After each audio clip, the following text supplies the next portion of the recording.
We are the nerds of a nation. We are the nerds of a nation. This be One Piece, Chapter 26, Captain Kuro's Plan. Welcome, brothers and sisters of the Nerd Nation. I, as always, am the one constant in this series, Jim, here to bring you another insightful and exceptional review of the epic and grandiose tale of One Piece. The last chapter left us with kind of an oh shit moment as we found the butler, Kurahadol. It's kind of like in Clue, the butler did it, or is going to do it.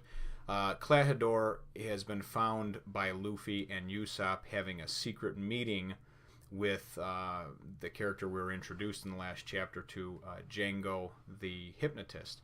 And there's some kind of plot between them to murder Lady Kaya, or Miss Kaya, the sick little girl. So the chapter opens up and the shit immediately starts to get thick. Luffy and Usopp are still listening in on the conversation. Luffy's kind of dense, and I don't know if he's got a hearing problem, but he seems to be not really picking up what they're saying. Usopp seems to hear every word, though. What happened is Kurahadol, in his whole nonsense that he gave and fooled us with in the last chapter, about 3 years ago, being marooned on the island, is all total bullshit. As we find out in the first couple of pages, Django refers to him as Captain and Captain Kuro, and then it goes back to Luffy and Usopp, and they say, Captain Kuro. I thought that he was. The rumor was the Navy caught him and killed him a few years ago. Well, what this ding-a-ling did over here is he took, and Django was probably one of the first mates or one of the mates on his crew. He decided 3 years ago to have them leave him at this island and to go off, and he would be the captain, Django would be, and to go off and plunder and pirate as they would and come back in 3 years' time. The whole time, he decided to go and make up in this whole fake life about how he was this, he was the servant on a ship and had been marooned there, wormed his way into the hearts and minds of the townsfolk, as well as the rich parents of Kaya.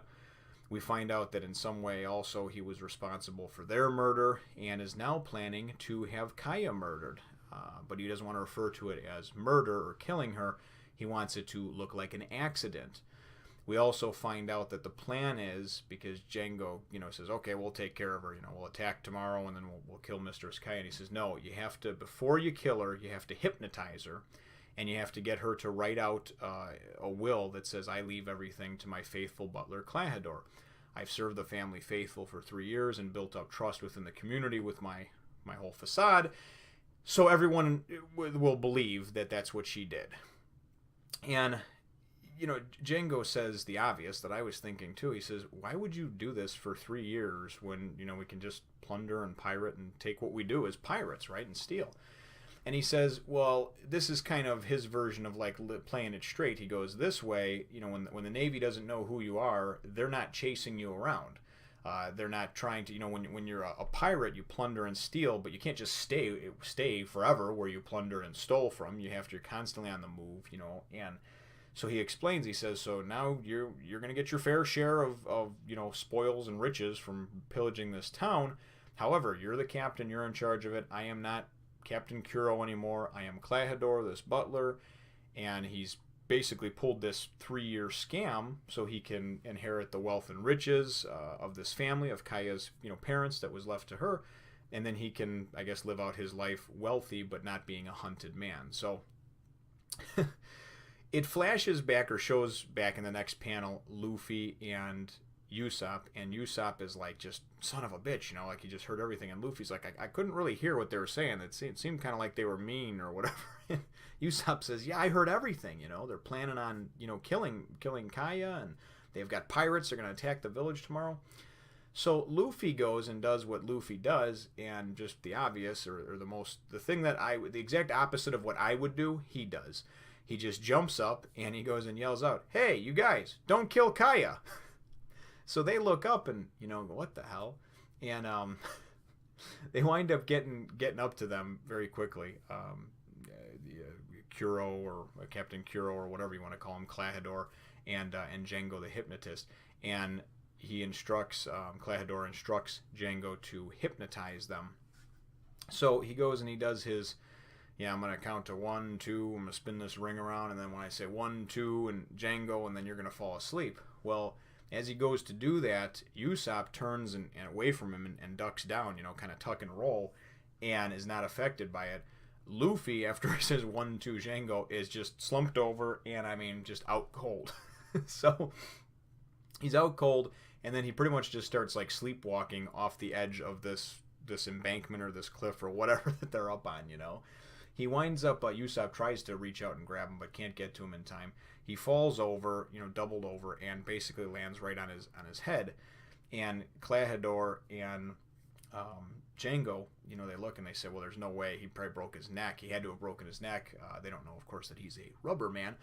But they go, of course, he must have died from that height. There's no way. And then, so Django says, what do you want? We're going to kill this one too? And he says, no, don't worry about it. And Kurahadol says, nobody believes him anyway. He's a liar. If you remember from a few chapters ago when we were introduced, the whole townsfolk is pretty much irritated with him because he's always the boy who cried wolf.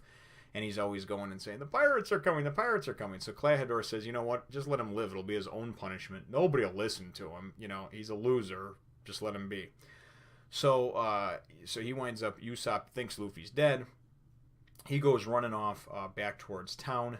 It then goes and cuts back to Nami, Zoro, and the three, Usopp's 3 little pirates, Pepper, Carrot, and Onion. And we all of a sudden, they're talking, amongst themselves, and then all of a sudden we see Usopp come just whizzing by. The pirates are coming. Oh my God, and he's like freaked. He's just freaked out. He just comes by in a flash and goes right by him. And Nami says, what, is he still pissed off about, what that butler said about his father? And one of his minions says, no, didn't you see him? He was pale as a sheet. There's got to be something wrong.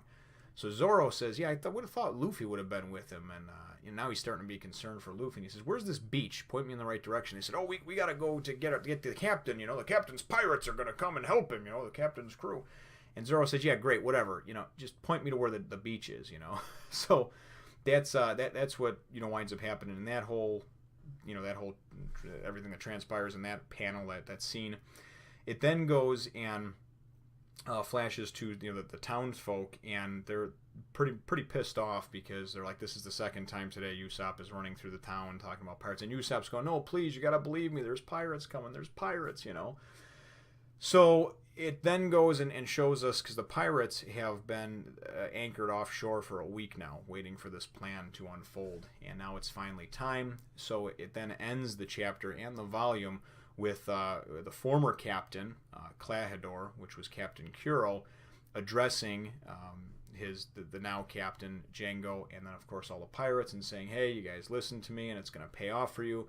Tomorrow, at dawn, we're going to attack the village, and, pretty much, kill whoever gets in our way, take everything we can, and execute my plan. So we then go and see a picture, or the end of it is showing Luffy just kind of basically just looks like he's got his head in the sand, because he's fallen off the cliff and he's just slumped over on the ground. So we assume he's just sleeping or unconscious. I'm pretty sure he's not hurt at all. So, but ultimately it was pretty cool. I think it ended on a high note, and it was real good because with these manga, they're very similar to the serial novels that they used to do back in the 50s and the 60s, and were real big back then, where they would release like what was equivalent to about a chapter, every week or two.